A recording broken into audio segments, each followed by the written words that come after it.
Welcome to PQRS reporting for 2015. My name is Marcy Lee, and the intent of this presentation is to give you some PQRS reporting option for calendar year 2015. Let's start with some basic PQRS facts. PQRS is Physician Quality Reporting System. It was formerly known as PQRI, and this program was introduced by CMS in 2007. There are no exemptions for the PQRS program. It's important to know the program is not going away anytime soon. And also you need to remember that PQRS is per provider, not per practice. PQRS program's definition of a provider is also more broad than some of the other government programs. Their term of providers also includes NPs, physical therapists, licensed clinical social workers, chiropractors, etc. So please be aware that it is a very broad term for providers when you're referring to the PQRS program. Just want to give you a quick overview of the penalty and incentives that have been offered as a result of this program per calendar year. So from 2007 to 2012, this was strictly an incentive-based program. 2013 and 2014 were incentive and penalty years. In 2013, this was the very first year of the penalty phase, and 2014 is the last year that incentives were offered for participation. Moving forward, starting this year, 2015 on, it's strictly a penalty-based program. If you do not participate, you will receive a penalty. It's a 1.5% penalty that started 1/1/2015 based on your 2013 participation and increasing 0.5% based on your 2014 participation for a total of 2% that you will feel as of 2016. CMS uses a 2-year look-back action structure for PQRS. So I just wanted to give you a couple of years to look at here. Notice that what you did in 2013 was not reflected until January 1st of 2015, and so on. Non-participation is going to lead to additional payment reductions from Medicare. Medicare is the body that is applying the penalties to their payments per line item. If you do not participate with Medicare, then you may not be impacted by PQRS in 2015. But if you do participate with Medicare and have not successfully participated with PQRS, you will see a reduction in your Medicare payments. If you need to check the status of your PQRS data submission, this is a point of reference that you can use. You can log on to the portal. You can view information per provider. So each provider within your practice needs to create a logon and a password, and you can download their PQRS information here to see exactly where they stand with PQRS. There are 5 options for reporting PQRS data. Today, we are just discussing 2 options. Number 1 option is measure group reporting through a third-party registry. It is up to you to choose the third-party that you would like to contract with. The second option that we're going to discuss is claims-based reporting. This is done through Practice Manager via your claims. And I will take you through a few steps for each of these so that you can understand what you need to do. Again, there's 5 options. We're only discussing 2 options. For 2015, the submission requirements for measure group reporting are that you need to report 1 measure group, so it's 1 group of information for 20 patients. Now, a majority of those have to be Medicare patients. However, the other 9 of the 20 patients that you submit information for can be any insurance at all. If you choose to go with claims-based reporting, you need to submit data for 9 or more individual measures. They have to hit on 3 or more domains, and you have to make sure that this was submitted for at least 50% of the provider's Medicare Part B patient-eligible fee-for-service charges. So really what that means is 9 measures, make sure they cross the domains. Half of the patients seen by your provider in 2015 need to have this information submitted. You cannot start this at the end of the year. This had to have been done throughout the entire calendar year in order to set yourself up for successful claims-based reporting.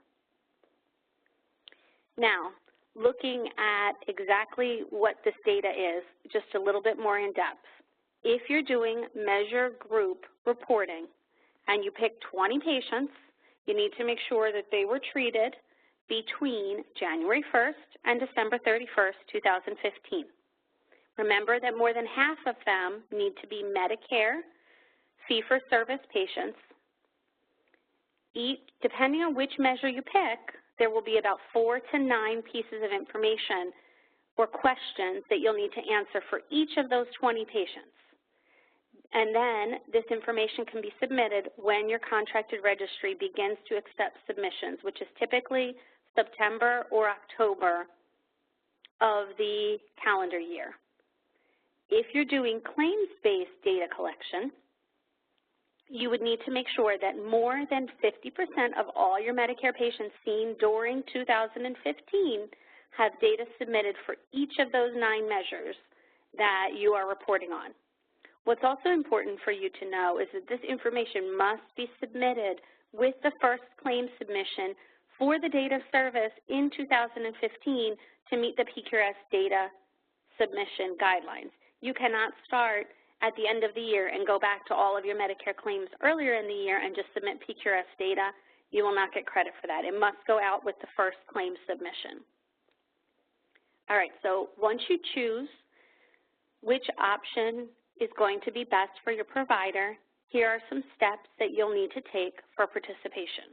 So if you choose measure group reporting, you'll need to find a 2015 certified registry.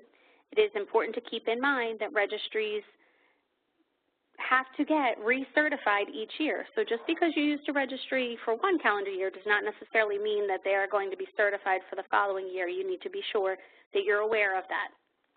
This list of who is certified is usually made available late spring or early summer of the calendar year. So you can't even begin to find a registry until partway into the calendar year.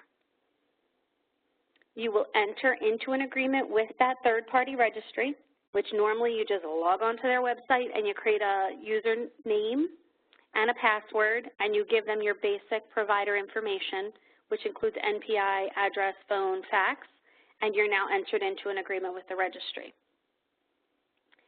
Decide which of the measures your provider is going to report on. Then you'll need to determine what the deadline is for your data submission. The deadlines are different with each registry. Typically, the average deadline will be February of the following year. So if you're submitting for 2015, typically the last day of February 2016 will be your deadline for submitting the information for those 20 patients for the measure group that you've decided to report on. But again, this will vary, so please make sure that you're familiar with what your registry's data submission deadline is when you enter into agreement with them. So again, measure group, you're going to find a registry, enter into an agreement, pick which of the measures your provider will report on, and determine the deadline for your data submission. If you have several providers in your practice and they want to report on different measure groups, that's fine. Remember, everything is done per provider, so every provider does not have to do the exact same measure group when they're submitting information for measure group reporting. All right, let's move on to claims-based reporting.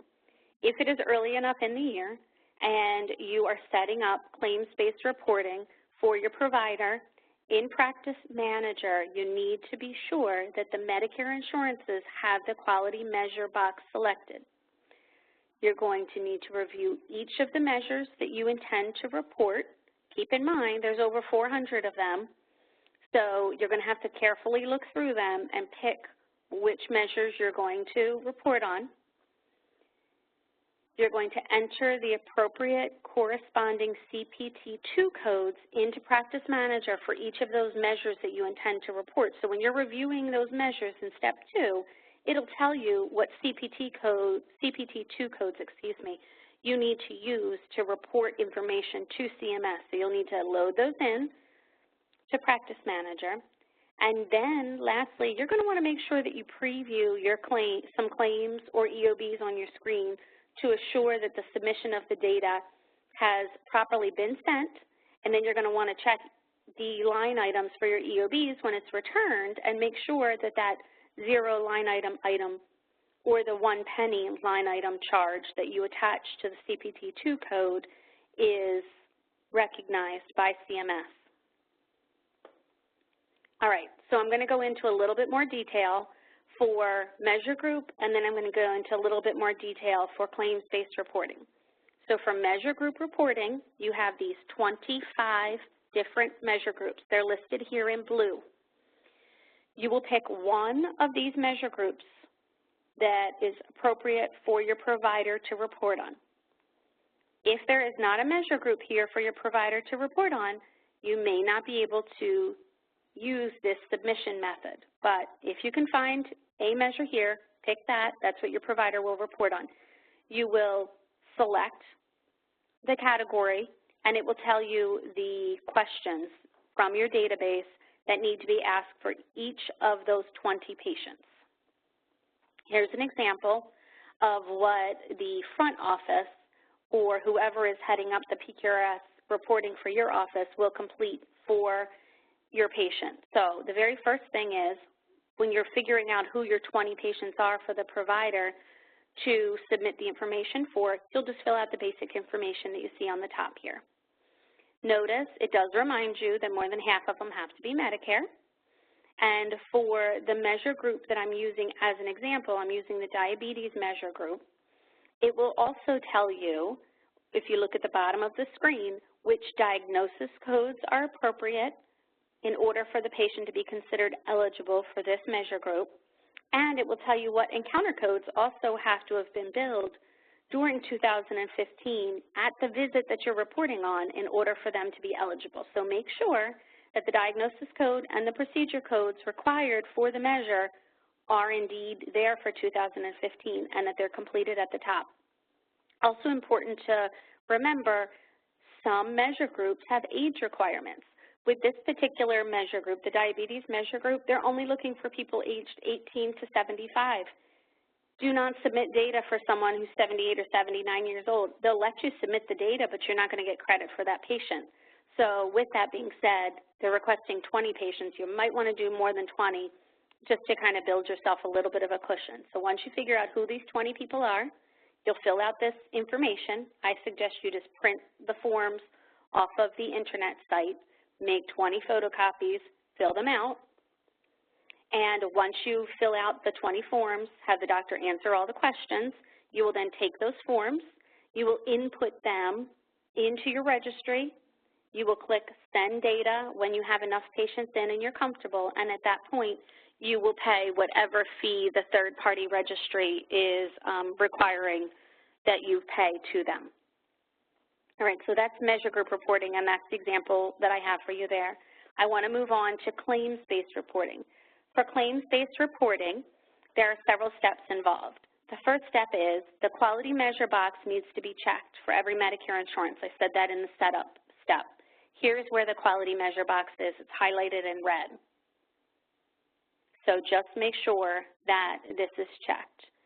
Remember, this is not just your traditional Medicare. This includes railroad, and if you have Medicare set up as a secondary payer, make sure that you have your Medicare as a secondary payer indicated as well. You must check this quality measure box for every Medicare Part B insurance that you submit to. Step 2, when you're looking at those 400 and some measures that you have to choose from, make sure you dissect exactly what it is and you know the measure. For example, I'm just taking measure 1, and this is 2014 list, but 2015 list reads exactly the same, and you dissect it the same. So measure number 1, the measure number is in the left-hand side of the box. You'll see the description in the middle, which will give you an idea whether or not it's going to be an option for your provider to report. Then under reporting options, if you intend to do claims-based reporting, there has to be a C in the reporting options box. If you look at number 5, right outside the red box here, under reporting options it only has an R. You can't use that as an option if you're doing claims-based reporting, so don't even consider it. Then lastly, over on the right-hand side, it'll tell you what page to go to get the details of the particular measure that you think would be good for your provider to report on. So we're going to go to page number 20 to review the details. Okay, here's what you would see if you went to page number 20. It's going to tell you at the top in the description right above my red circle that this measure is for people 18 to 75 years of age, and it gives you some more details. So you need to make sure that the patient fell within that age range at the time of their visit. If they had a birthday during the year and went above the 75-year age, don't use that visit. Make sure that they were exactly the age they needed to be during the visit. And then in the instruction area, I circled in red what's most important for you to look at. These instructions will tell you that the measure needs to be reported once per reporting period or each visit. Okay, they're the two most common instructions. Well, once per reporting period, let me give you an example. So if I see my family doctor 5 times in 2015, and they're submitting PQRS via claims, one of those 5 times that I'm in there, that provider had to report on this PQRS measure for me. So he has 5 chances to get it right and submit my information. As long as he does one of those 5 times and submits my information with the first claim that he sends out, when I had an applicable diagnosis and visit per this measure, then he gets credit from me. Keep in mind, there are measures that require the providers to report every visit that I'm there. So if the measure is an every visit measure and I've been to the office 5 times in 2015, that measure needs to be reported all 5 times or it's not considered a successful submission. Next, when you're looking over the details of the particular measure that you're considering, here in red, in the big red box, you'll see CPT2 codes that correspond with the answers to this measure, okay? So we're reporting on HbA1c. You would need to add the 3046F code. You would need to add the 3044F, 3045F, et cetera, into Practice Manager. You also need to make sure that everyone understands how to report these codes and when they're to be used. And if you need to append any particular modifiers, it will go over all of that in the details of the measure. Step 3 is actually put those into Practice Manager. When you're doing that, again, there's another quality measure box. There was the quality measure box in the insurance. Now you also need to check the quality measure box in the procedure. So you need to make sure that the quality measure box is checked, and you'll set your procedure up. Your procedure or your CPT2 code must have an amount filled out in the amount field. It can be 0 or it can be 1 penny. That is up to your office, but please make sure that there's an amount in that field. Do not leave the amount field blank. Step 4, before you send some claims out the door, it is a good idea to just preview a few to check to make sure that everything looks appropriate. First of all, you want to make sure that your CPT2 code is printing with an amount in box F. So you need those zeros or a penny to be in box F. You don't want box F to be blank. You also want to make sure that for the CPT2 code that you're reporting, that the diagnosis points to the proper diagnosis. You can't just attach every diagnosis for the visit that day. You need to make sure if, for this example, line 2, the 3048F, if this is a diabetes measure, you need to have it pointing only to number 1, to the diabetes code. So once you take a look and you're satisfied with everything, then that's ready to go out the door. You are going to want to make sure that once you get an EOB back for the visits that you've submitted, that you see those line items. If not, you want to call over to CMS and find out why it's not being recognized. All right, so that wraps up the PQRS. I feel it's also very important to touch on the value-based modifier because that's another program that is impacting all providers, and it is a separate program from PQRS, but it's tied for the very first year to your PQRS participation. So let's talk about value-based modifier, just a few facts. It's a measure of quality of care and cost of care. All physicians who are fee-for-service, Medicare providers are going to be affected by this value modifier starting in 2017, no exceptions. Again, when they say physicians or providers, it's that broad term. So they are including chiropractors, physical therapists, NPs, PAs, et cetera, with this program as well. Every Medicare claim is going to have an upward adjustment, a downward adjustment, or it will remain neutral. Like I said earlier, this value modifier program is a separate program that uses the 2014 participation to determine your 2016 adjustment. The VBM adjustments are in addition to any other applicable adjustments that you may have. And in 2015 and 2016, the VBM does not apply to groups of doctors in which your practice's physicians are participating in the Medicare Shared Savings Programs, Pioneer ACOs, or the Comprehensive Primary Care Initiative. So that's the only little group. Would they say no exemptions? But then they do say if you're in one of these programs, you're already giving value modifier information, so you're exempt. Here's the timeline for phasing in the value modifier that you'll see here on the screen. That's just as a point of reference for you to look at. And it tells you what you should be doing. And again, there's another portal that you can log into to check the individual providers' drill down reports. So this is to log in and get their QRUR reports. You go out to this portal that's here. If you don't already have a login and a password created per provider, you will do that.